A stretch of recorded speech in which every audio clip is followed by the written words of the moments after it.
first here is describe these different arrivals.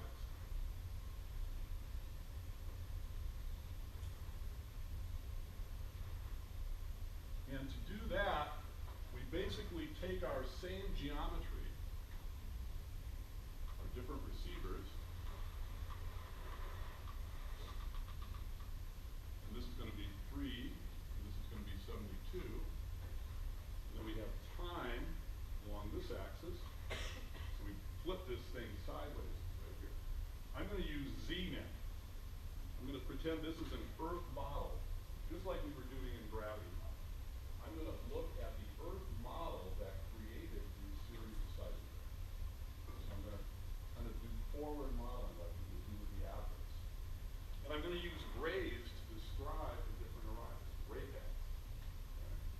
Not going to worry about the waves at this point. So my shot is right here. Remember, this is Earth, and this is air. So what do you think the air wave is?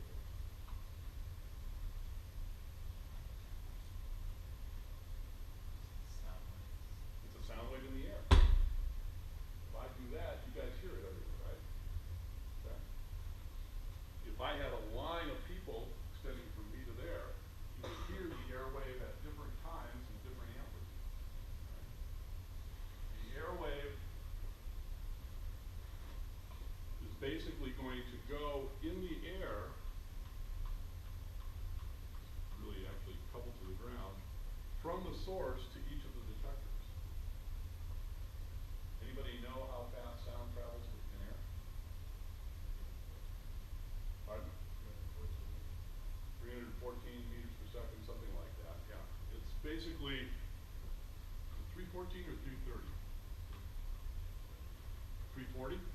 Yeah, that's what I thought. 330 to 340, I think.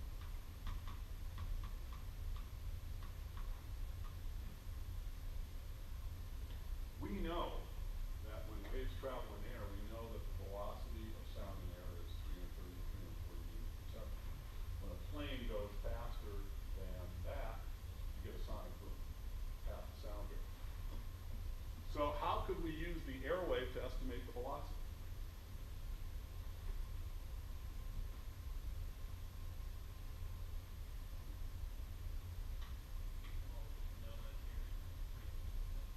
Yep. Right.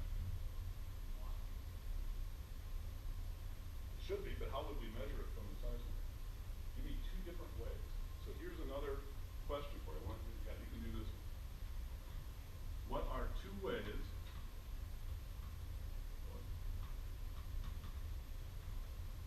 Actually, let's do this.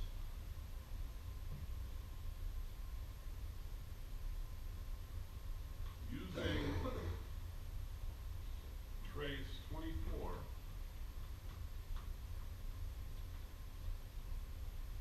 find the velocity in air.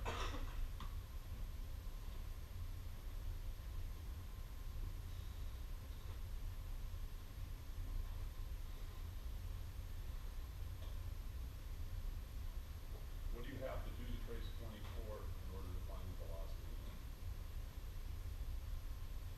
You have to convert from a seismogram to a pick of the airwaves. You have to pick the time of the airwaves. So, good. Let me know what you get. You can just look at the figure up there and get an estimate. 320 is what you got? What did you pick? So you did 225 out here? It's probably about 220 is that. That got you 320? Yep. If you picked here, you might get a little higher. So you can see that your resolving power of the velocity is kind of subject to how accurately you can pick that event, which means your resolving power of the velocity is how compressed or how wide that event is. Right? If the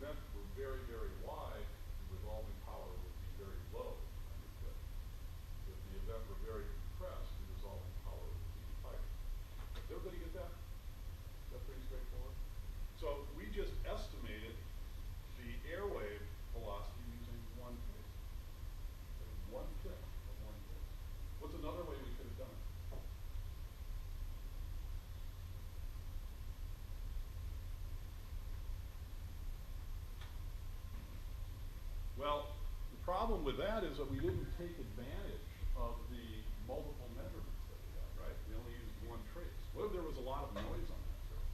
Wouldn't be a very good one to use, right? What about if I did this? What if I measure the slope? What's the slope? The change in distance with respect to travel time. Dx dt. Delta x, delta t, that's velocity. Right? So I can use all those traces, and I could fit a straight line to them. Right? And that would give me the velocity of the airway itself. Now,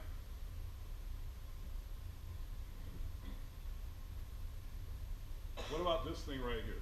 This thing is known as ground roll. What is ground roll? The way that we're going to be talking about ground roll, and I'll show you a picture of it in a little bit, this is energy that travels in the near surface, but it rolls along the ground. We call this ground roll. It's a type of surface wave. And a particular type is known as a Rayleigh wave. So all these things, even though they're not strictly the same thing, I'm going to use generally interchangeably when I talk about ground roll. Now all of you who are civil engineers particularly should know what ground roll is. Even in EPS you should know this. What does a Rayleigh wave do? It breaks buildings. Okay? That's what everybody thinks about a Rayleigh. This is the thing that you feel in an earthquake. And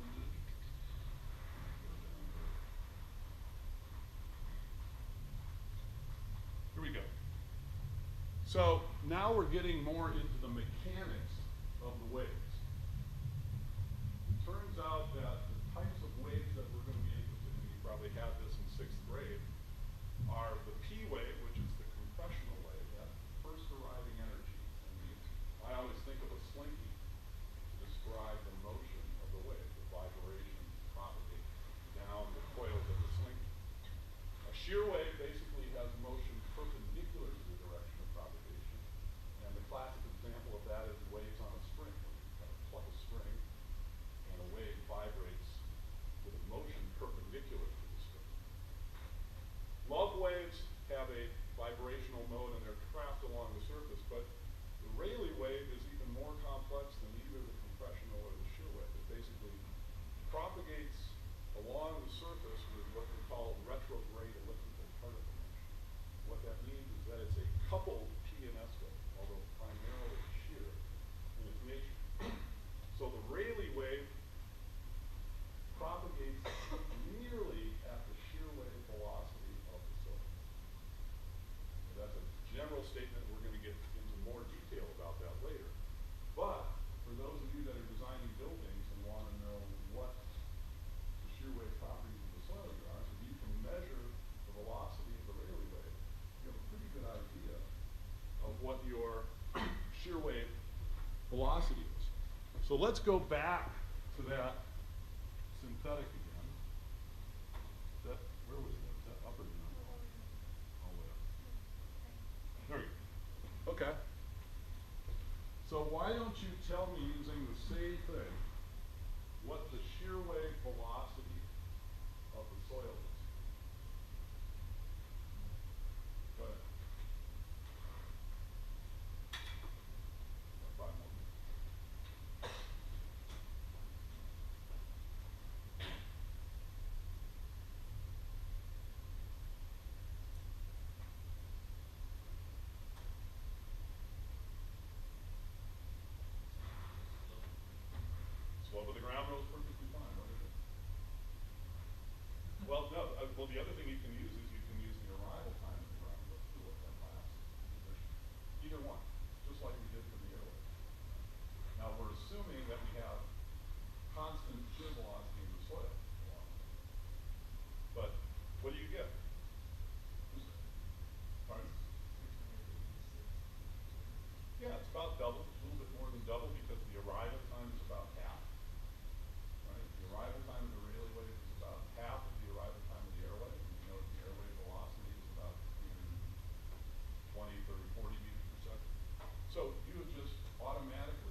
reality, you basically put us out of work by just looking at that.